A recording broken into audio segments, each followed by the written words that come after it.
نحمد و نصلی علی رسول الکریم اما بعد فاعوذ باللہ من الشیطان الرجیم بسم اللہ الرحمن الرحیم۔ ہم سورہ الانعام کی تفسیر کر رہے ہیں اور آیت نمبر 100 پر پہنچے ہوئے ہیں انشاءاللہ۔ اعوذ باللہ من الشیطان الرجیم بسم اللہ الرحمن الرحیم۔ وَجَعَلُوا لِلَّهِ شُرَكَاءَ الْجِنَّ وَخَلَقَهُمْ وَخَرَقُوا لَهُ بَنِينَ وَبَنَاتٍ بِغَيْرِ عِلْمٍ سُبْحَانَهُ وَتَعَالَى عَمَّا يَصِفُونَ۔ بَدِيعُ السَّمَاوَاتِ وَالْأَرْضِ أَنَّىٰ يَكُونُ لَهُ وَلَدٌ وَلَمْ تَكُن لَهُ صَاحِبَةٌ وَخَلَقَ كُلَّ شَيْءٍ وَهُوَ بِكُلِّ شَيْءٍ عَلِيمٌ۔ اللہ تعالیٰ ہمیں کیا فرما رہے ہیں یہاں پر کہ انہوں نے جنوں کو اللہ کا شریک بنایا، حالانکہ اس نے انہیں پیدا کیا اور اس کے لیے بیٹے اور بیٹیاں کچھ جانے بغیر تراش لیں۔ وہ پاک ہے اور بہت بلند ہے اس سے جو وہ بیان کرتے ہیں۔ وہ آسمانوں اور زمین کا موجد ہے، اس کی اولاد کیسے ہوگی جبکہ اس کی کوئی بیوی نہیں، اور اس نے ہر چیز پیدا کی اور وہ ہر چیز کو خوب جاننے والا ہے۔ تو ان آیت کا پیچھے سے کیا تعلق بنتا ہے؟ دیکھیے پیچھے اللہ سبحانہ تعالیٰ میں ہم نے دیکھی کہ اللہ تعالیٰ نے اپنی کائنات کی بڑی بڑی نشانیاں بیان فرمائی۔ اللہ تعالیٰ نے فرمایا کہ آسمان اور زمین کے بارے میں بتایا، آسمان اور زمین کے درمیان اللہ تعالیٰ جو نباتات اگاتے ہیں ان کے بارے میں بتایا، دانے سے کس طرح اللہ تعالیٰ پلانٹس اور درخت بناتے ہیں، اور پھر پھلوں کو بنایا۔ یعنی یہ ساری چیزیں ایسی ہیں جو کہ کوئی انسان کے بس کی بات نہیں ہے، یہ صرف اللہ سبحانہ تعالیٰ ہی کرتے ہیں۔ تو اللہ کی یہ شان ہے کہ اللہ وہ خالق ہے جس نے اس کائنات کو بنایا، اس میں اتنی بے شمار نشانیاں ہیں انسانوں کے لیے کہ اگر انسان غور کرے تو اسے سمجھ آئے گا کہ یہ کسی ایک ذات کے ساری کاریگری ہے، کوئی ایسی ذات ہے جس کا ہر چیز پہ کنٹرول ہے، جو ہر چیز پر قادر ہے، وہ سب کچھ کر سکتا ہے۔ اب جو لوگ کائنات پر غور کرتے ہیں ان کو چاہے نہ بھی معلوم ہو دین کی باتیں، قرآن کی آیات نہ بھی سنی ہو، اس کو بھی خالق کی موجودگی کا احساس ہو جاتا ہے، اس لیے کہ یہ کائنات جو ہے وہ بہت ہی ایک خاص نظام کے ساتھ چل رہی ہے۔ کائنات کی ہر چیز جو ہے وہ ایک ہم آہنگی سے چل رہی ہے، اور اس میں انسانوں کی زندگی، انسانوں کے آباد ہونے کے لیے اللہ نے یہ تمام فائدے رکھے ہیں۔ تو مگر جب یہ حال ہے کہ اللہ سبحانہ تعالیٰ کی نشانیاں کائنات کے ذرے ذرے میں پھیلی ہوئی ہے، مگر ان کا کیا حال ہے، یعنی ان مشرکین کا کیا حال ہے جو کہ ان ساری نشانیوں کے باوجود کیا کرتے ہیں کہ وہ بناتے ہیں کیا؟ اللہ کی شریک۔ ہم لفظ ٹو لفظ دیکھتے ہیں، وَجَعَلُوا، اور انہوں نے بنا لیے للہ، اللہ کے لیے، انہوں نے گھڑ لیے اللہ کے لیے، شرکاء، شریک گھڑ لیے اللہ کے، کہ اللہ کے کوئی شریک بھی ہیں، ٹھیک ہے۔ الجن، کس کو؟ جنوں کو انہوں نے، جو کہ اللہ کی ایک مخلوق ہے، اس کو انہوں نے اللہ کے شریک بنا لیے۔ وَخَلَقَهُمْ، اور حال یہ ہے، یہ واو جو ہے یہ حال بتا رہا ہے، ٹھیک ہے۔ آپ کو پتہ ہے کہ واو جو ہے کبھی اور کے معنی میں ہوتا ہے اور کبھی حال کے معنی میں ہوتا ہے، کہ حال بتا رہا ہوتا ہے کہ یہ کام ہو رہا ہے، حالانکہ اصل حال یہ ہے، ٹھیک ہے۔ اسی طرح واو قسم کے لیے بھی آتا ہے، واللہ میں واو قسم کا ہوتا ہے۔ تو یہ انہوں نے جنوں کو تو اللہ کا شریک بنایا، مگر اصل حال یہ ہے کہ خلقہ پیدا کیا ہے ان کو۔ یہ ہم کی ضمیر کہاں جا رہی ہے؟ خلقہ، اللہ نے پیدا کیا ہے، ہم ان کو، کن کو؟ جنوں کو۔ تو جنوں کو تو اللہ نے پیدا کیا، یہ تو اللہ کی مخلوق ہے، لیکن ان کا کیا حال ہے کہ یہ کائنات کے اس خالق کے کو پہچاننے کے بجائے وہ جن اللہ کی مخلوق کو بھی یہ اپنا اللہ کا شریک بنا لیتے ہیں۔ وَخَرَقُوا، اور انہوں نے تراش لیے، لہو، ہو ضمیر کہاں جائے گی؟ اور انہوں نے تراش لیے لہو، اس کے لیے، بنینا، بیٹے، و بناتن، بیٹیاں۔ تو یہ ہو ضمیر کہاں پر جا رہی ہے؟ لہو، انہوں نے اس کے لیے بیٹے اور بیٹیاں بنا لی، یعنی کہ اللہ سبحانہ تعالیٰ کے لیے انہوں نے، ہاں بیٹے، یہ ضمیر اللہ سبحانہ تعالیٰ کی طرف جا رہی ہے یہاں پر، کہ اللہ نے تو اللہ کے لیے انہوں نے بیٹیاں اور بیٹے گھڑ لیے بغیر علم، جس کو ان کے پاس کوئی دلیل نہیں ہے، کوئی علم نہیں ہے، کسی نے ان کو نہیں کہا، کسی ایسے ذریعے نے جس پر بھروسہ کیا جائے، کوئی قابل بھروسہ ذریعے سے ان کو یہ علم نہیں آیا ہے، مگر وہ اللہ کے بیٹے اور بیٹیاں بناتے ہیں، جبکہ سبحانہ پاک ہے وہ ذات۔ سبحان کا ایسے معاملات میں اللہ سبحانہ تعالیٰ سبحانہ بتاتے ہیں کہ یہ جو بھی شرک کر رہے ہیں، جو بھی یہ بنا رہے ہیں، جو بھی ان کے آئیڈیاز ہیں، جو صفات اللہ کی نہیں ہیں، ان صفات کے ساتھ یہ اللہ کو موصوف کرتے ہیں، تو اللہ ان سب کمزوریوں سے پاک ہے، ٹھیک ہے۔ اللہ سبحانہ تعالیٰ ایسی سب چیزوں سے پاک ہے، اللہ کے اندر ایسے کوئی عیب نہیں ہے کہ اس کو اولاد کی ضرورت ہو یا اس کو اپنے کام میں مددگاروں کی ضرورت ہو۔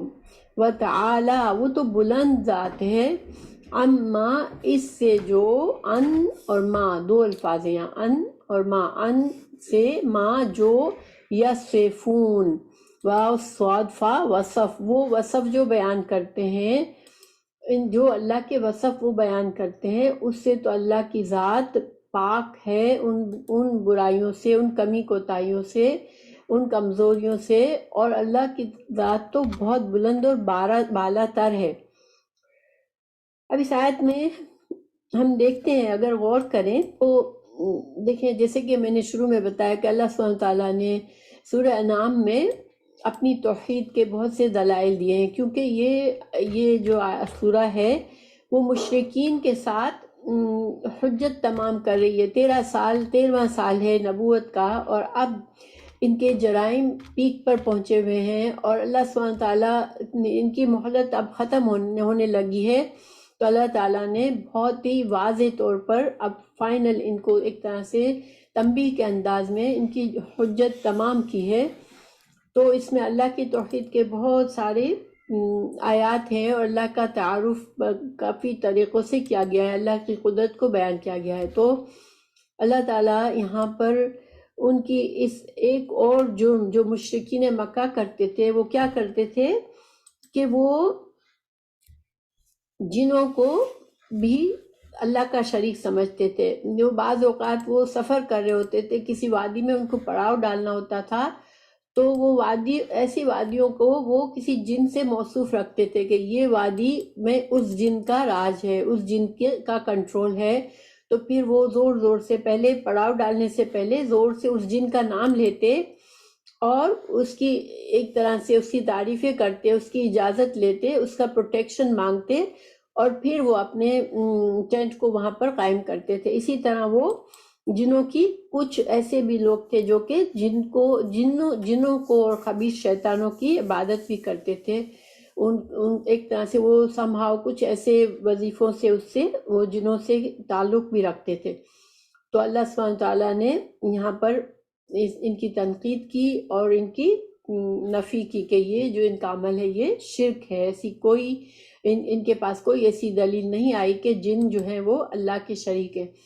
دیکھیں، ہم لوگوں میں بھی، مسلمانوں میں بھی ایسے بہت سے توہمات ہیں کہ جن ایسی مخلوق ہے جو ہمیں دیکھتی ہے، ہمیں اسے نہیں دیکھ سکتے، تو بہت سے جو ان ایجوکیٹڈ ایریاز ہیں اور ایجوکیٹڈ، دیکھیں دنیا کے ایجوکیشن انسان کو وہ وزڈم نہیں دیتی جو قرآن اور سنت کے صحیح علم چاہیے ہوتا ہے انسان کے لیے، تو وہ لوگ بھی جنوں سے بہت زیادہ ڈرتے بھی ہیں اور اس سے پروٹیکشن بھی لیتے ہیں، یا ان سے ایک طرح سے وہ ان کے ساتھ اچھا معاملہ رکھنا چاہتے ہیں۔ تو اصل میں شیطان ایسا ہے کہ اگر انسان اس سے ڈرتا ہے، اس خوف کا اظہار کرتا ہے، تو شیطان کی قوت اور بڑھ جاتی ہے، وہ اور بھی پھولنے لگتا ہے کہ یہ آدمی، اب یہ انسان میرے کنٹرول میں ہے۔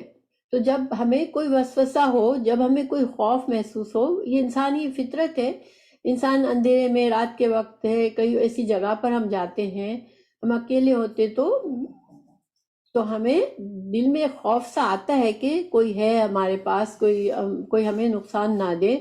تو ہمیں اللہ سبحانہ تعالیٰ نے آیت الکرسی سکھائی ہے، جو معوذتین ہے، سورہ قل اعوذ برب الفلق اور قل اعوذ برب الناس، بھی اللہ کی پناہ لینے کے لیے کہ اللہ سبحانہ تعالیٰ ہمیں حفاظت میں رکھے ان تمام چیزوں سے۔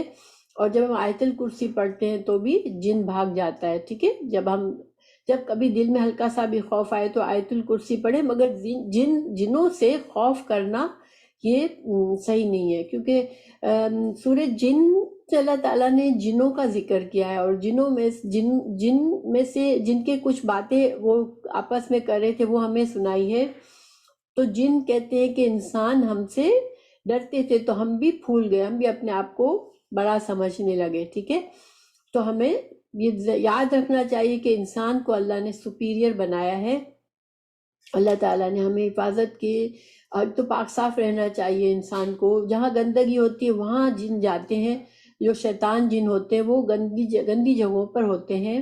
تو ایک تو ہمیں پاک صاف رہنا چاہیے، پھر باتھ روم میں جاتے وقت کی دعا پڑھنی چاہیے جو اللہ تعالیٰ نے ہمیں رسول اللہ صلی اللہ علیہ وسلم نے سکھائی ہے۔ اس کے علاوہ بھی ہمیں وہم آئے تو ہمیں یہ پڑھنا چاہیے، آیت الکرسی پڑھ لینی چاہیے، پھر اطمینان دل میں رکھنا چاہیے کہ ہمیں کوئی نقصان نہیں پہنچا سکتا۔ اسی طرح گھر میں جب داخل ہو جائیں تو بسم اللہ کر کے گھر کا دروازہ بند کرنے سے پھر شیطان ہمارے گھر میں نہیں گھستا۔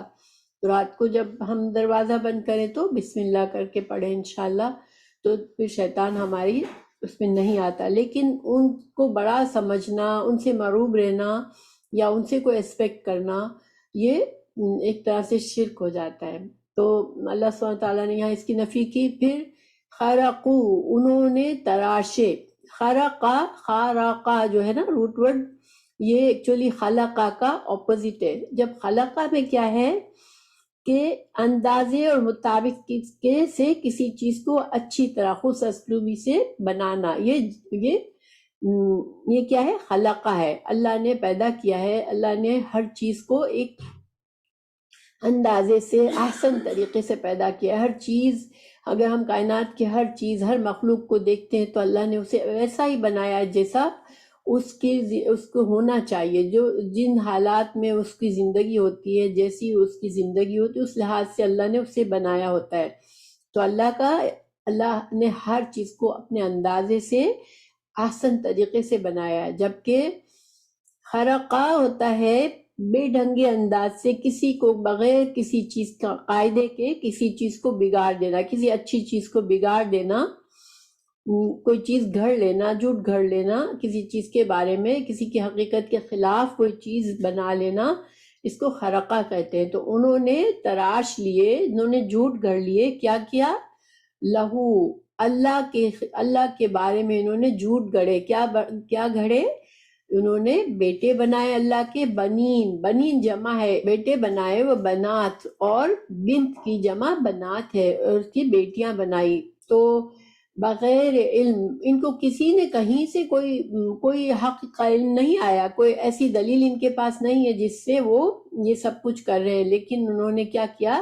تو دیکھیں جو مشرکین تھے وہ فرشتوں کو اللہ کی بیٹیاں بناتے تھے، ٹھیک ہے؟ وہ سمجھتے تھے، وہ کہتے تھے کہ یہ اللہ کی بیٹیاں ہیں۔ اسی طرح عیسائیوں نے حضرت عیسیٰ علیہ السلام کو بیٹا بنایا، اور یہود کے کچھ یہودیوں نے جو ہے وہ حضرت عزیر کو بیٹا بنایا اللہ کا۔ تو یہ ساری چیزوں کی ان کے پاس کوئی نالج، کوئی حقیقی علم تو نہیں تھا، یہ تو ساری چیزیں ان کی خرقہ، انہوں نے گھڑ لی ہے ساری۔ بغیر علم کے، ٹھیک ہے، سبحانہ، اللہ پاک ہے۔ اور جنوں کے بارے میں ایک اور ان کے گروہ تھا جو کہ ان کا کیا عقیدہ تھا، ان کو مجوس یا زندیق کہتے ہیں۔ ان کا یہ عقیدہ تھا کہ جو اچھی چیزیں، اچھے جانور ہیں، جو اچھی فائدہ مند چیزیں ہیں، ان کا خالق اللہ ہے، اور جو جیسے درندے ہیں جن سے ہمیں نقصان پہنچتا ہے، درندے اور سانپ ہے یا بچھو ہے یا کوئی بھی ایسی چیز ہے جو ہمارے لیے جیسے خوبصورت نہیں ہے یا ہمیں ان سے ڈر لگتا ہے یا ان سے کوئی فائدہ نہیں ہے، تو ان کو کس نے بنایا؟ وہ سمجھتے تھے کہ ابلیس نے بنایا ہے ان کو، لیکن یہ تو غلط ہے۔ خالق تو صرف اللہ ہی ہے۔ اللہ نے اپنی مخلوق کو ہر طرح سے بنایا ہے، اور یہ اللہ ہی اس کی حکمتیں جانتا ہے۔ شیر کو بنایا، چیتے کو بنایا، کیوں بنایا، یہ اللہ جانتا ہے، لیکن خالق تو وہی ہے نا۔ تو تمام کائنات کا خالق تو صرف اللہ ہی ہے۔ تو یہ مجوسی یہ بالکل بے دین ہوتے تھے جن کا یہ عقیدہ تھا، ٹھیک ہے۔ اللہ سبحانہ تعالیٰ نے پھر بتایا کہ پاک ہے اللہ ان تمام قسم کے تہمات سے، جو صفات انہوں نے اللہ کی سمجھ لی اس سے پاک ہے اللہ و تعالیٰ، اور وہ بہت بلند ہے ان کمزوریوں سے، اما یصفون، جو یہ صفات بناتے ہیں اللہ کی، ان سے یہ بہت بلند اور بالا تر ہے اللہ سبحانہ تعالیٰ۔ اب پھر آگے بتایا اللہ نے بدیع، اللہ بدیع ہے۔ بدیع کیا ہوتا ہے؟ بدع ہوتا ہے کسی چیز کو بالکل نئے سرے سے، بغیر مادے کے، بدع بغیر مادے کے، بغیر کوئی، دیکھیں ہم انسان جو تخلیق کرتے ہیں، بعض اوقات انسان ایجاد کرتے ہیں، تو وہ کیسے کرتے ہیں کہ کوئی اللہ سبحانہ تعالیٰ کی کسی نہ کسی بنا ہوئی چیز کو لے کے وہ اس سے بناتے ہیں، یا کوئی نمونہ ہوتا ہے، لیکن جو بدی جو ہے وہ بغیر زمان اور مکان کے کسی شے کو ایجاد کرنا، ٹھیک ہے، نہ مادہ ہو کسی چیز کا پہلے سے، نہ اس کی کوئی جگہ ہو، نہ ٹھکانہ ہو، نہ کوئی ماڈل ہو، اس کے بغیر بنانا۔ تو اللہ سبحانہ تعالیٰ کی یہ اسماء الحسنی میں سے ہے کہ اللہ سبحانہ تعالیٰ وہ ذات ہے جس نے اس کائنات کو بغیر کسی پہلے نمونے کے بنایا۔ کائنات کی ہر چیز پہلے کوئی وجود ہی نہیں تھا، نہ مادہ تھا اس کا، نہ کہ چلو ایک مادے سے دوسری چیز بنانا، ایسا نہیں تھا۔ اللہ سبحانہ تعالیٰ نے نئے سرے سے ہر چیز کو بنایا۔ جیسے آدم علیہ السلام کا تو نطفہ بھی نہیں تھا، آدم علیہ السلام کو اللہ نے کریٹ کیا، پھر اگلی نسل جو ہے وہ باقی کی نسل تو نطفے سے بنتی ہے، وہ بھی اللہ سبحانہ تعالیٰ ہی کی شان ہے، لیکن اللہ سبحانہ تعالیٰ نے اس کائنات کا کوئی نمونہ نہیں تھا پہلے کہ اللہ نے اس کو دیکھ کے بنایا، یا کوئی مادہ ایگزسٹ نہیں کرتا تھا جس کو اللہ نے ری شیپ کیا۔ اللہ تعالیٰ نے آسمان اور زمین کو بالکل نئے سرے سے پیدا کیا، اور یہ بدیع البدیع اللہ سبحانہ تعالیٰ کی ذات ہے، ٹھیک ہے۔ کوئی اور اس طرح سے بغیر مادے کے، بغیر اس کے کوئی انسان کچھ نہیں بنا سکتا، کہ کسی بھی اس سابق کوئی مثال بھی نہ ہو اور کوئی اس کی اسٹارٹ بھی نہ ہو۔ تو یہ اللہ سبحانہ تعالیٰ ہی کی شان ہے، اللہ کی صفت ہے۔ تو بدیع السماوات الارض، اللہ سبحانہ تعالیٰ زمین اور آسمان کو بنانے والا ہے، اس کا خالق ہے۔ انا کا مطلب ہوتا ہے کیسے، کیوں کر، کہاں سے، یہ سارے معنی میں استعمال ہوتا ہے۔ کیوں کر، یکون ہو سکتا ہے، لہو اس کے لیے، لہو ولدن اللہ کا کہاں سے بیٹا ہوگا، ولم واو، یہ واو حالیہ ہے یا اور کے معنی میں، دیکھیں اللہ کا بیٹا کہاں سے ہوگا، حال یہ ہے کہ نہیں ہے، تکن اس کے لیے، لہو اس کے لیے، لم تکن نہیں ہے اس کے لیے، صاحبتن کوئی بیوی۔ یہاں پر اللہ سبحانہ تعالیٰ کیا فرما رہے ہیں کہ دیکھیں ولد جو ہے نا پیدائش، اس کا معنی کیا ہوتا ہے؟ پیدا ہونا، ٹھیک ہے۔ تو جب ماں ہوتی ہے تو ماں سے اس کی اولاد پیدا ہوتی ہے، تو ماں کے ذریعے ہی ولد ہوتا ہے، یعنی کہ پیدائش جو ہے وہ ماں کے ذریعے ہوتی ہے۔ تو وہ ولد کہلاتا ہے۔ اللہ تعالیٰ فرما رہے ہیں کہ اللہ کے لیے بیٹا کہاں سے ہوگا کہ اس کی تو بیوی ہی نہیں ہے۔ گویا کہ جب بیوی نہیں ہے تو بیوی سے پیدا ہونے والی چیز کو ہم ولد کہتے ہیں۔ اگر بغیر کسی چیز کے پیدا کرتا ہے اللہ سبحانہ تعالیٰ تو وہ خلق، اس کو کہتے ہیں خلقہ، اس نے پیدا کیا۔ تو اللہ کی تو مخلوق ہے ساری چیزیں، کیونکہ جب جو چیز بغیر ماں کے پیدا ہوتی ہے وہ مخلوق ہوتی ہے، وہ اولاد نہیں ہوتی۔ تو اللہ کی اولاد تم نے کیسے بنا لی کہ اللہ کی بیوی ہی نہیں ہے، تو پھر جب بیوی نہیں ہے تو اس سے کوئی اولاد کیسے ہوگی؟ کچھ بنایا اللہ نے، وہ اس کی مخلوق ہے، ٹھیک ہے۔ وَخَلَقَ كُلَّ شَيْءٍ، اسی نے پیدا کیا ہر چیز کو، وَهُوَ، اور وہ ہر چیز پر قادر ہے۔ اللہ سبحانہ تعالیٰ کی قدرت بتائی کہ اللہ تعالیٰ کسی اولاد کا، بیوی کا محتاج ہے ہی نہیں،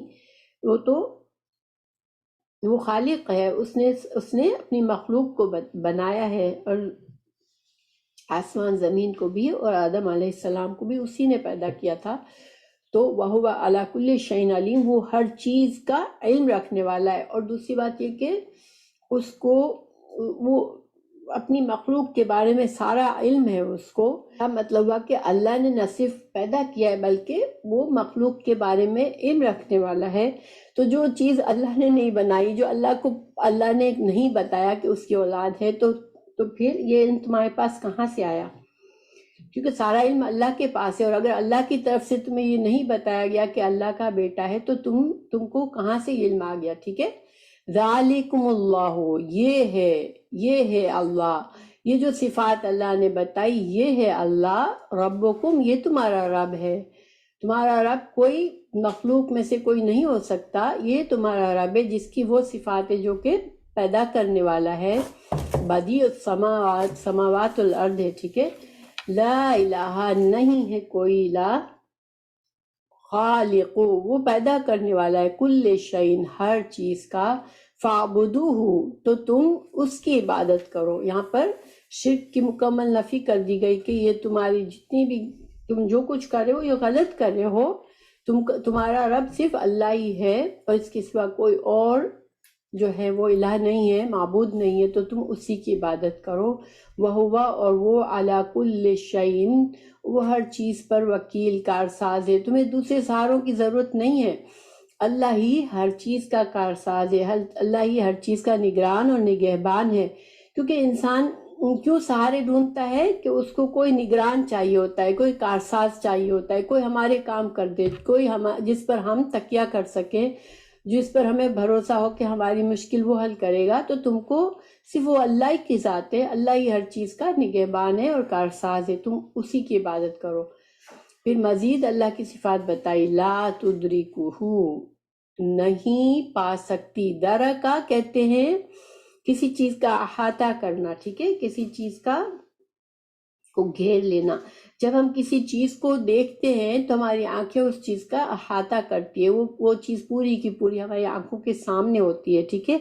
اسی طرح جب ہم کسی چیز کو سمجھ جاتے ہیں تو اس کا ادراک ہو جاتا ہے ہمیں، یعنی کہ اس چیز کا سارا علم، اس کی حقیقت کا ہم نے پورا سامنے آ گئی، اس کی حقیقت پوری سامنے آ گئی۔ تو اللہ تعالیٰ فرمائے کہ نہیں پا سکتی ابصار، نگاہیں، مخلوق کی نگاہیں نہیں احاطہ کر سکتی خالق کا۔ کیوں؟ کیونکہ وہ مخلوق محدود ہے، اور اللہ کی ذات لا محدود ہے۔ تو ایک محدود چیز لا محدود کو احاطہ نہیں کر سکتی، اس کو نہیں گھیر سکتی۔ تو آنکھیں اللہ کی حقیقت کو نہیں سمجھ سکتی، آنکھیں اللہ سبحانہ تعالیٰ کو نہیں دیکھ سکتی۔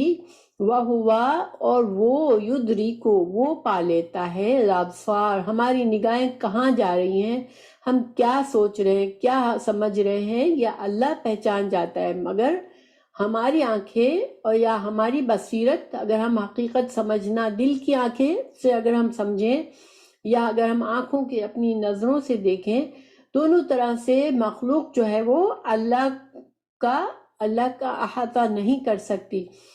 تو وَهُوَ اللطیف الخبیر، وہ باریک بین ہے، اس کو ہر چیز کا پتہ ہے اور وہ اس کو باخبر ہے وہ ہر چیز سے، مگر مخلوق اس کا احاطہ نہیں کر سکتی۔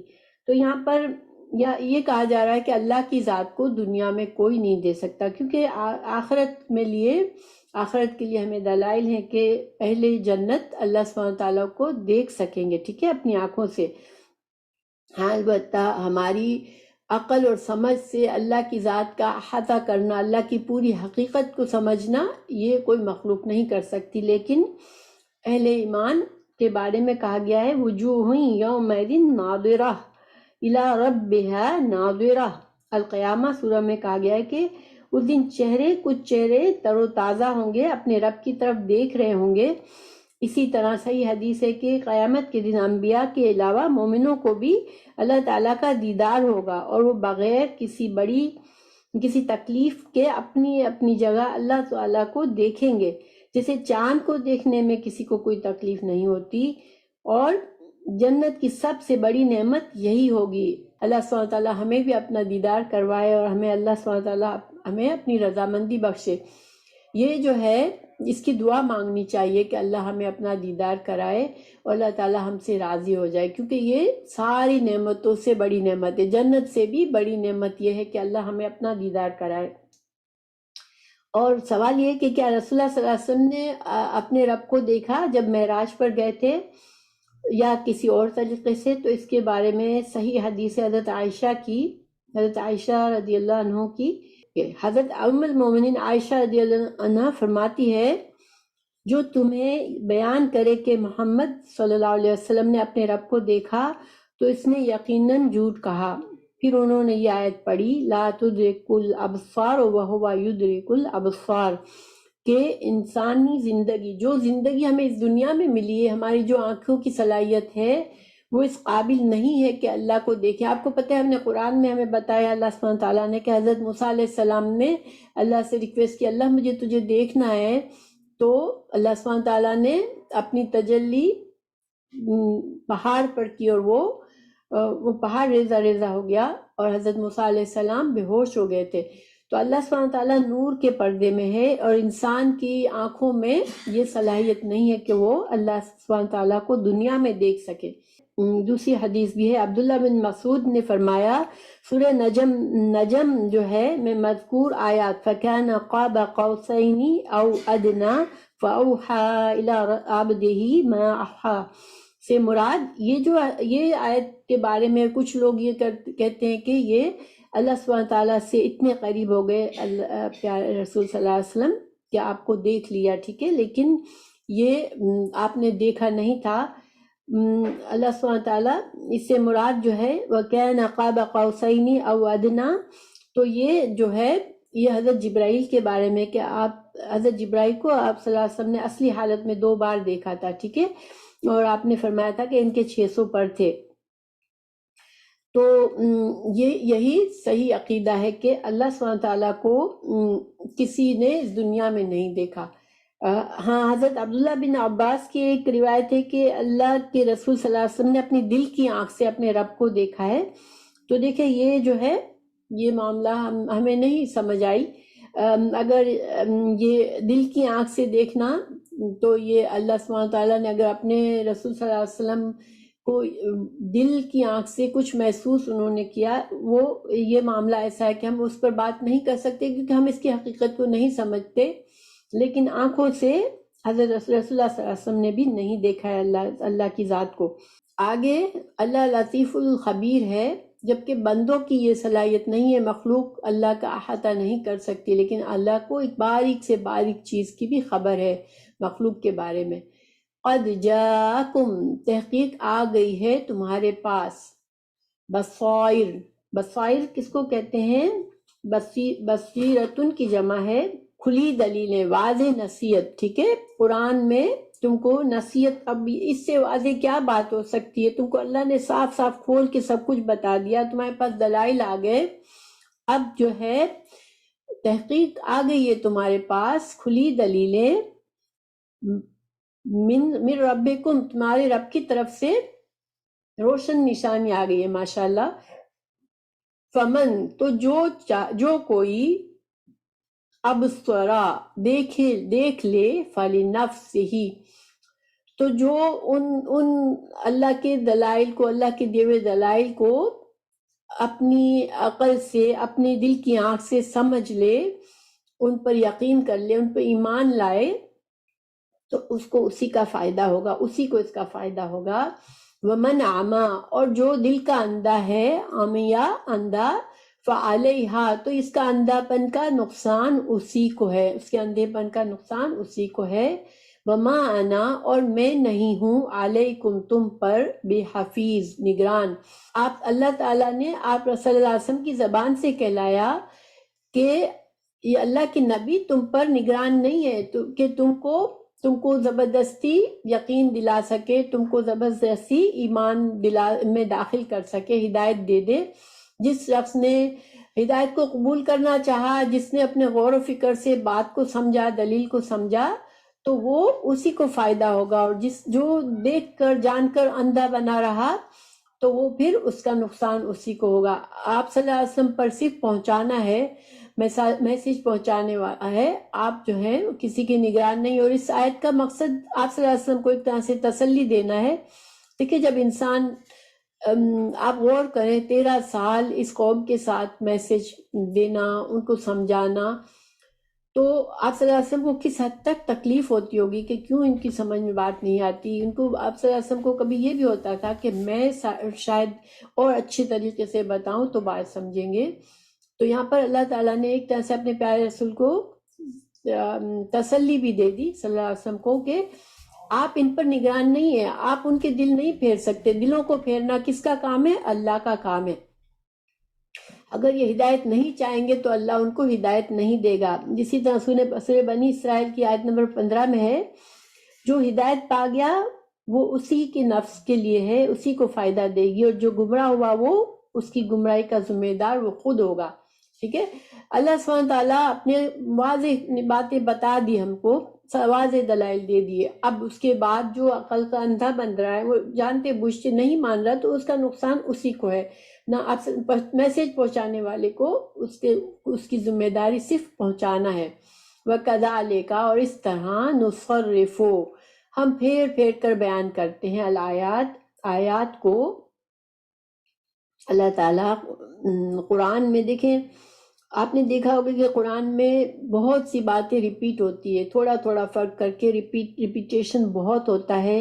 اسی طرح اللہ سبحانہ تعالیٰ نے کبھی مومنوں کو خوشخبری دیتے ہیں، کبھی کافروں کو تنبیہ کرتے ہیں، کبھی گزشتہ قوموں کے حالات بتاتے ہیں، کبھی کسی کام سے نصیحت فرماتے ہیں، کبھی کوئی کسی کام کو نہ کرنے کے لیے کہا جاتا ہے، کبھی عقلی دلائل دیے جاتے ہیں، کبھی کائنات کی نشانیاں بتائی جاتی ہے.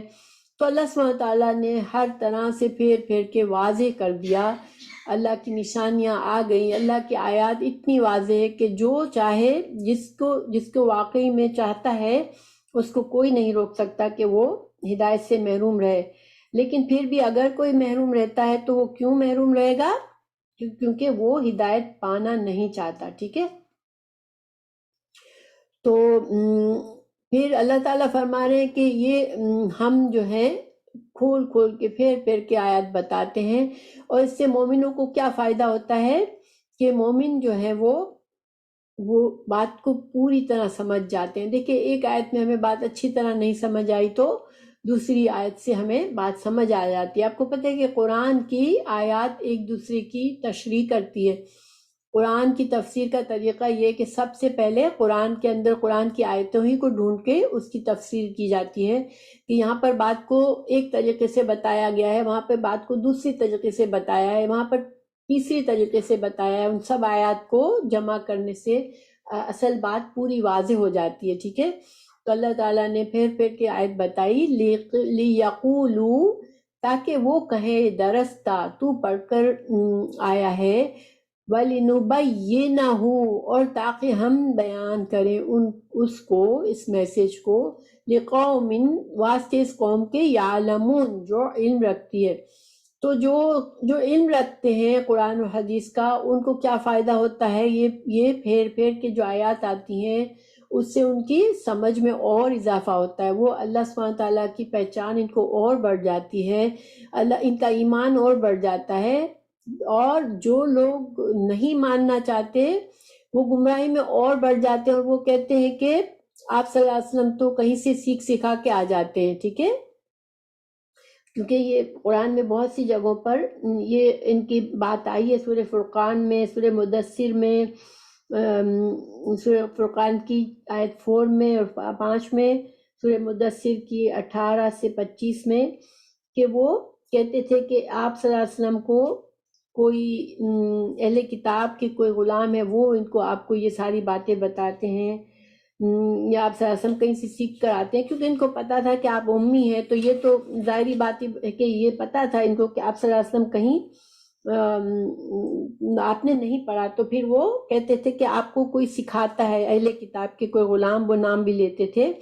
تو یہ اب جس کو ساری بات سمجھ کر بھی نہیں سمجھنا، تو پھر ظاہری باتیں وہ اس طرح کی باتیں کرتے تھے، مگر اللہ سبحانہ تعالیٰ فرما رہے ہیں اہل علم جو ہے، جن کو علم اللہ نے دیا ہے، وہ جو ہے وہ ان کو فائدہ ہوتا ہے، اس طرح اللہ تعالیٰ جب کھول کھول کے باتیں سمجھاتے ہیں۔ تو پھر اللہ تعالیٰ نے فرمایا اتبع، پیروی کیجئے، ما اوحیا، جو آپ کی طرف وحی کی جا رہی ہے آپ اس کی پیروی کریں، الیکا، آپ کی طرف، من ربکا، جو آپ کے رب کی طرف سے، لا الہ الا ہو، بس نہیں کوئی الہ مگر وہی، وعارض، اور اعراض برتے، عن المشرکین، مشرکین سے آپ اعراض برتے۔ یہ بھی ایک طرح سے آپ صلی اللہ علیہ وسلم کو تسلی دی جا رہی ہے کہ آپ جو ہیں آپ وحی کو بتاتے جائیں، بس آپ کا کام یہی ہے کہ جو وحی آپ کو کی جائے آپ اس پر عمل بھی کریں، اور اس کی پیروی کریں، اس کو بتاتے جائیں،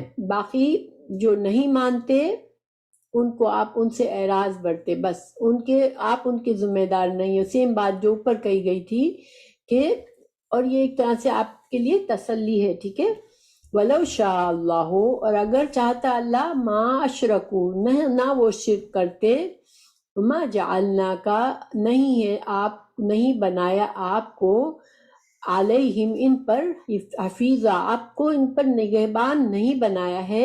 اللہ تعالیٰ اگر چاہتے تو ان سب کو زبردستی ہدایت دے دیتے، اللہ نے جیسے فرشتوں کو بنایا ہے کہ فرشتوں کے پاس چوائس نہیں ہے برا کرنے کی، وہ پاک بنے ہوئے ہیں، وہ نور سے بنے ہوئے ہیں، وہ گناہ نہیں کرتے، وہ اللہ کے فرما بردار مخلوق ہے، تو اللہ اگر چاہتا تو تمام انسانوں کو بھی فرما بردار بنا دیتا، اللہ کے لیے کیا مشکل ہے، مگر یہ اللہ کی حکمت ہے کہ اللہ تعالیٰ نے انسان کے اندر اچھائی بھی رکھ دی، برائی بھی رکھ دی، ٹھیک ہے، تو پھر جب جو چاہتا ہے وہ اپنی برائی کو بڑھاتا ہے، اور وہ برائی اس کے اوپر چھا جاتی ہے، اور وہ اچھائی سے محروم رہ جاتا ہے، اور جو چاہتا ہے وہ اپنے آپ کو پاک کرتا رہتا ہے، اور وہ اپنی اچھائی کو بڑھاتا ہے اور برائی کو دبا دیتا ہے۔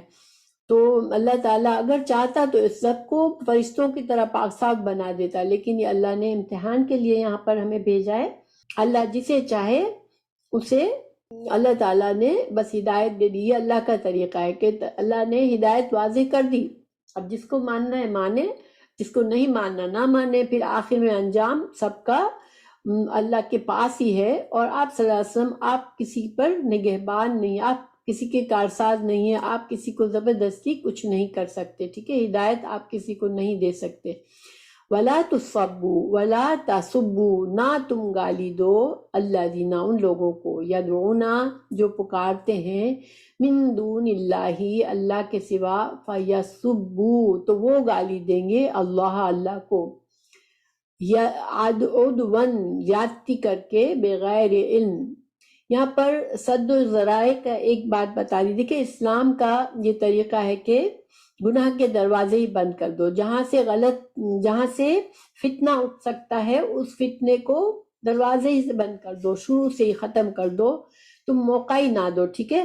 تو یہاں پر ہمیں سکھایا گیا کہ یہ جو مشرکین جن ہستیوں کی پوجا کرتے ہیں، ان کے بت ہیں، ان کے دیوتا ہیں، تم ان کو گالیاں مت دو، حالانکہ وہ تو بری چیز ہے، مگر مسلمانوں کو منع کر دیا گیا کہ تم ان کو گالیاں مت دو، ان کو برا بھلا مت کہو، کیوں کیونکہ جواب میں یہ مشرک بغیر سمجھے سوچے اللہ کی شان میں گستاخی کر کے اور گنہگار بنیں گے اور اللہ کے عذاب کے مستحق بن جائیں گے۔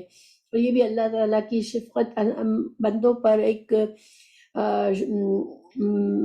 رحمت ہے اور شفقت ہے کہ اللہ نے یعنی کہ اللہ تعالیٰ نہیں چاہتا کہ جہالت میں کوئی اپنے آپ کو گمراہ کر دے۔ اب جو جان بوجھ کر جس کے اندر تکبر ہے وہ برا بنتا ہے اور اپنے لیے جہنم کماتا ہے، وہ دوسری بات ہے، لیکن ان کی جہالت کی وجہ سے ان کو وہ کہیں گناہ میں نہ پڑ جائے، اس لیے تم اس دروازے کو بند رکھو، تم نہ برا کہو۔ ایک حدیث بھی ہے آپ صلی اللہ علیہ وسلم کی کہ تم کسی کے ماں باپ کو گالی مت دینا، کیونکہ پھر اس طرح تم خود اپنے والدین کو گالی دینے کا سبب بن جاؤ گے، کیونکہ تم اس کی والدین کو گالی دو گے تو وہ تمہارے والدین کو گالی دے گا۔ تو آپ صلی اللہ علیہ وسلم نے، یہ بخاری کی حدیث ہے کہ آپ نے صلی اللہ علیہ وسلم نے ہمیں منع فرمایا کہ ایسا کام نہ کرو۔ تو یہ فارمولا جو ہے تمام چیزوں میں اسلام کا، کہ جہاں سے چاہے تم بعض ہمارے اچھے کام ہوتے ہیں، ٹھیک ہے، لیکن ہمارا طریقہ غلط ہوتا ہے، اس کام میں اچھائی کے بجائے برائی ہونے کا سبب بن جاتا ہے۔ ایسے وقت میں کسی کو ٹوکنا جس سے وہ اور بدک جائے، یا حکمت کے بغیر دین کی بات بتانا، یا کسی کی اصلاح کرنے کے لیے بغیر حکمت کسی کو ٹوک دینا، یہ سارے اچھے کام تو ہے کہ آپ کسی کی بھلائی چاہتے ہیں، لیکن آپ نے صحیح طریقے سے نہیں کیا اور اس سے اور فتنہ ہوتا ہے۔ تو اسلام میں ہمیں ایک چھوٹی نیکی کے لیے بڑا اگر فتنہ شروع ہوتا ہے تو اس نیکی کو بھی نہ کرو، ٹھیک ہے۔ کذالک اسی طرح زینا خوبصورت بنا دیے ہم نے، لکل واسطے ہر ایک امت کے لیے، اعمالہم ان کے اعمال، ثم پھر الی ربہم اپنے رب کی طرف ہی، مرجعہم لوٹنا ہے ان کا، مرجعہم ان کا لوٹنا، فینبئہم تو وہ بتائے گا ان کو، پس یونبئ وہ بتائے گا ہم ان کو، بما ساتھ اس کے، کانو تھے وہ، یعملون جو عمل کرتے تھے۔ اللہ سبحانہ تعالیٰ نے یہاں پر ایک جنرل انسان کی ایک کمزوری بتائی کہ ہر انسان جو ہے وہ چاہے اچھا کر رہا ہو چاہے برا کر رہا ہو، لیکن اس کو اپنا طریقہ پسند ہوتا ہے، وہ سمجھتا ہے میرا طریقہ سب سے بہتر ہے، میں سب سے بہتر طریقے سے معاملات کرتا ہوں، میرے اندر میرے فیصلے سب سے اچھے ہیں۔ اور یہ کیوں ہوتا ہے کہ شیطان ہمیں برائی کی طرف اکساتا ہے اور ہمارے برے کاموں کو ہمارے لیے اچھا بنا کر دکھاتا ہے۔ تو انسان جو ہے، اللہ تعالیٰ نے دوسری جگہ فرمایا المومنون میں، کلو حزب بما لدیہم فرحون، ہر گروہ جو ہے جو اپنے پاس جو کچھ ہے اسی پر خوش ہو رہا ہے، ٹھیک ہے، اپنے آپ میں مگن ہے۔ اور ہم بھی دیکھیں اگر تو ہمارے اندر بھی یہ چیزیں ہیں۔ فرعون نے بھی اپنی قوم سے کہا تھا کہ دیکھو یہ موسیٰ اور ہارون، تمہارا ایک مثالی طریقے پہ تم زندگی گزار رہے ہو، بہترین طریقہ ہے تمہارا، یہ اپنے جادو سے تمہارے اس بہترین طریقے کو چھیننا چاہ رہے ہیں، اس کو خراب کرنا چاہ رہے ہیں۔ تو ہر انسان چاہے برے سے برا ہو، اس کو اپنا طریقہ اچھا ہوتا ہے جبھی تو وہ اس کو اپناتا ہے نا۔ ظاہری بات ہے اگر ہمیں اپنا ہی طریقہ برا لگتا تو ہم اس کو نکالنے کی کوشش کرتے۔ تو یہاں پر ہمیں اپنی کمزوری ایک پتہ چلتی ہے انسان کی، کہ ہمارے اندر یہ صلاحیت ہے کہ ہم اپنی برائیوں کو بھی اچھا سمجھے، ٹھیک ہے، ہم اپنی برائیوں کو نہ دیکھیں۔ آپ نے دیکھا ہوگا کہ بعض لوگ کسی کی کرٹیسائز کر رہے ہوتے کہ یہ ایسا ہے، اس نے ایسا کیا، لیکن آپ دل میں سوچ رہے ہوتے کہ مگر اس جو شخص بتا رہا ہے وہ خود بھی تو ایسی باتیں کرتا ہے، خود بھی تو ایسے کام کرتا ہے، تو اس کو اپنی برائی نظر نہیں آ رہی ہوتی ہے لیکن دوسروں کی نظر آ رہی ہوتی ہے۔ تو ہم اس کا علاج کیسے کریں؟ دیکھیں یہ بہت دھوکے والی بات ہے، کیونکہ اللہ تعالیٰ فرما رہے ہیں کہ پھر لوٹنا تو اللہ ہی کی طرف ہے، تو اللہ ہی پھر فیصلہ کرے گا کہ تمہارا طریقہ صحیح تھا یا غلط تھا، تم اچھا کر کے آئے ہو یا برا کر کے آئے ہو۔ انسان کو اپنا محاسبہ کرنا چاہیے، ٹھیک ہے۔ جو انسان جس کے اندر عاجزی ہوگی، جو اللہ پر یقین رکھتا ہوگا، وہ ہمیشہ اپنی کوتاہیوں کو دیکھے گا، اپنی غلطیوں پر غور کرے گا اور اس کو اصلاح کرنے کی کوشش کرے گا۔ اگر ہمارا ایمان ہوتا ہے تو اللہ سبحانہ تعالیٰ ہمیں یہ توفیق دے دیتے ہیں کہ ہم اپنی مسٹیکس دیکھ لیتے ہیں، ورنہ شیطان ہم کو انہی کو اچھا کر کے بتاتا ہے۔ تو ہمارا محاسبہ اگر ہم کریں اور ہم اپنی مسٹیکس کو دیکھتے رہیں تو انشاءاللہ ہم اپنی اصلاح بھی کریں گے، اور ایک دن وہ وقت آئے گا کہ ہم اللہ کے سامنے کھڑے ہوں گے تو انشاءاللہ ہم نے زیادہ سے زیادہ ہم نے اپنے آپ کو اچھا کیا ہوا ہوگا، اور اللہ سبحانہ تعالیٰ انشاءاللہ ہم سے راضی ہوں گے۔ دیکھیے مجھے ہمیشہ ایک بچپن کے ایک میرے ٹیچر کی بات یاد آتی ہے، میں نے پہلے بھی شیئر کی ہوگی۔ انہوں نے مجھے کہا تھا بیٹا رات کو سونے سے پہلے غور کر لیا کرو کہ تم نے آج کے دن میں کسی کا دل دکھایا، کسی کے ساتھ کوئی غلط معاملہ کیا، چاہے اللہ کے معاملے میں تم نے کوتاہی کی ہو چاہے بندوں کے معاملے میں، پھر اس کی اصلاح کرنے کی کوشش کرو۔ تم ایسے ہی بھول نہ جاؤ، ایسے ہی لاپرواہ نہ ہو جاؤ، کیونکہ ہم اپنی مسٹیکس بھول بھی جاتے ہیں۔ ہمیشہ ان کی بات یاد آتی ہے کہ اپنا محاسبہ کیے بغیر مت سویا کرو۔ تو انشاءاللہ اگر اس میں دیکھیں اس میں ذرا تکلیف تو ہوتی ہے، انسان کو اپنے اندر اپنی غلطیوں کو دیکھنے میں ذرا انسان کے لیے بے چینی ہو جاتی ہے، مشکلات ہو جاتی ہے، ہر بات میں مجھے اپنی مسٹیک نظر آتی ہے، لیکن ہمارے حق میں بہتر یہی طریقہ ہے، ٹھیک ہے انشاءاللہ۔ تو اللہ تعالی ہمیں بھی وہ صلاحیت دے کہ ہم اتنے تکبر میں نہ رہے کہ ہم اپنے طریقے پر خوش ہوں کہ بھئی میرا طریقہ صحیح ہے، میں جو کر رہی ہوں صحیح ہے، میرا جتنا دین مجھے آتا ہے وہ صحیح ہے، میرے معاملات صحیح ہیں، مجھے اپنی اصلاح کی، مجھے بہتر ہونے کی کوئی ضرورت نہیں ہے۔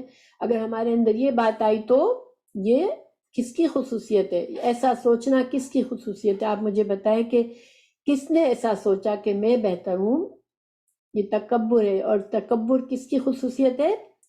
شیطان کی ہے۔ شیطان کا سب سے بڑا گناہ یہی تھا کہ اس نے تکبر کیا تھا، اپنے آپ کو بہتر سمجھا تھا، ابلیس۔ ہاں، تو بہتر یہ ہوتا ہے کہ انسان اپنے آپ پر محاسبہ کرتا رہے، اپنے آپ پر ایک نظر رکھے، اور تو انشاءاللہ ہماری اصلاح ہوتی رہے گی۔ اور اپنے آپ کو جس نے بہتر بنانا چھوڑ دیا وہ پھر انسان دیکھے اس دنیا میں ہم یا تو اپ ورڈ جا رہے ہوتے ہیں یا ڈاؤن ورڈ جا رہے ہیں۔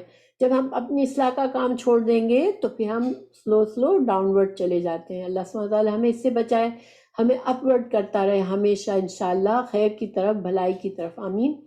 تو پھر اللہ سبحانہ وتعالیٰ فرمانے وَاقْسَمُوا، اور انہوں نے قسمیں کھائی، باللہ اللہ کی، جَہَدَ أَيْمَانِهِمْ پکی پکی قسمیں، لَئِنْ البتہ اگر جاءتہم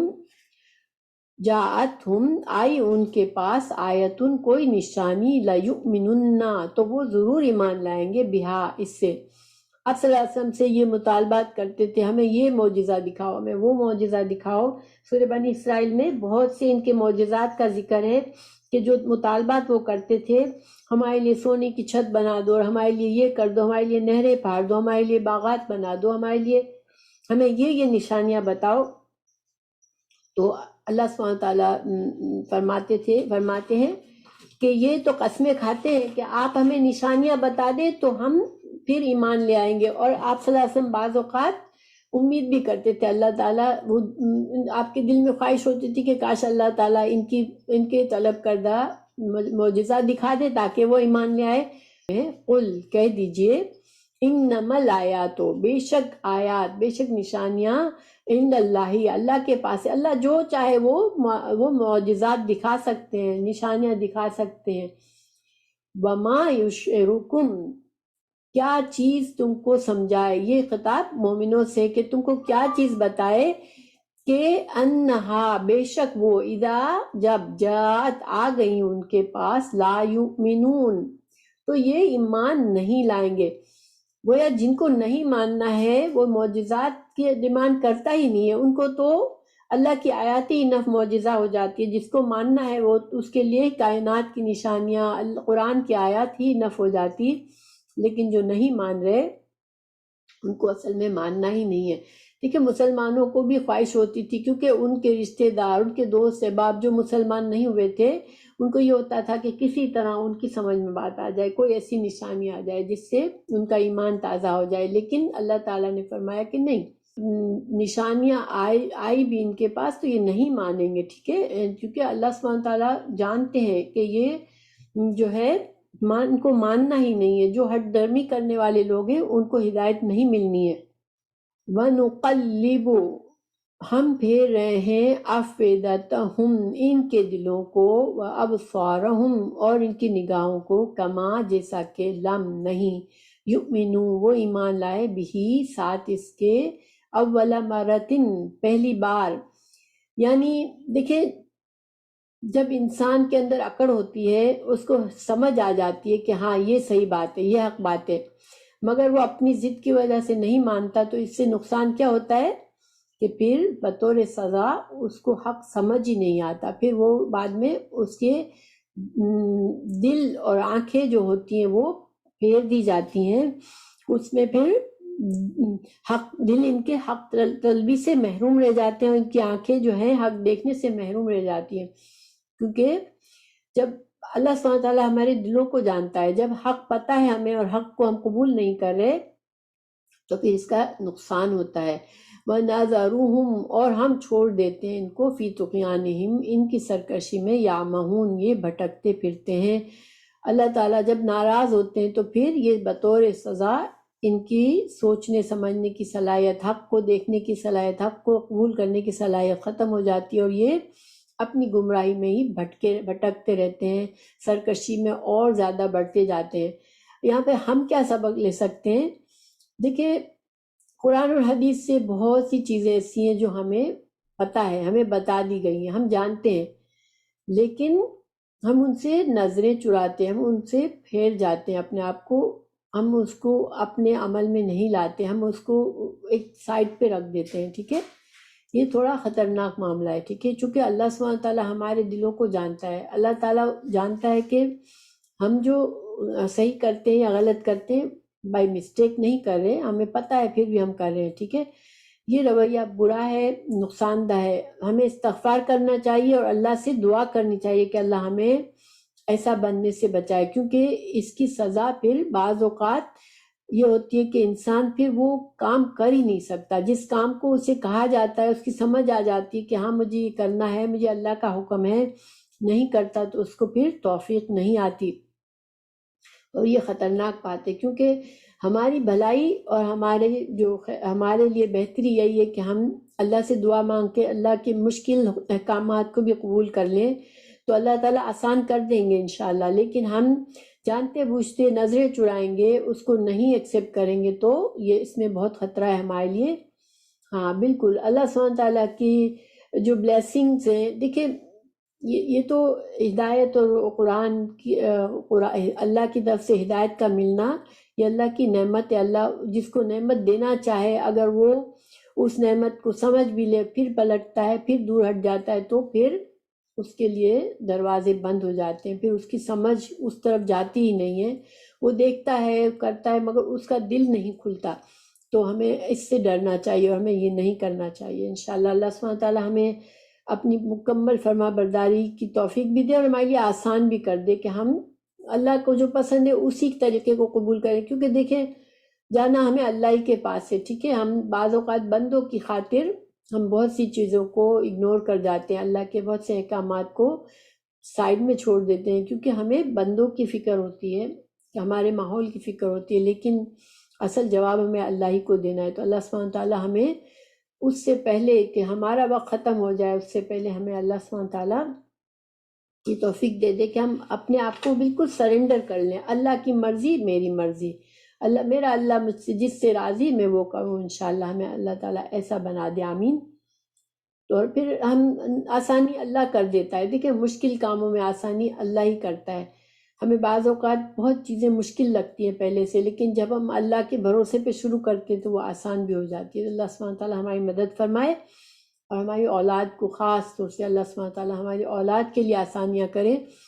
کیونکہ یہ جو ینگ جنریشن ہے ان کو آج کا ماحول، باتیں، میڈیا، اتنے ڈرے ہوئے رہتے ہیں وہ کہ اسلام کے بارے میں وہ سننا نہیں چاہتے. کیونکہ ان کو یہ ہوتا ہے کہ پھر ہمارے بچے ہم مشکل سے گزریں گے، کیونکہ اسلام کو آج کرٹیسائز کیا جاتا ہے، مسلمانوں کو اچھی طرح نہیں دیکھا جاتا، تو ہم کہیں ہماری لائف پہ برا اثر آئے گا، ہمارے لیے اپرچونیٹیز بند ہو جائیں گی.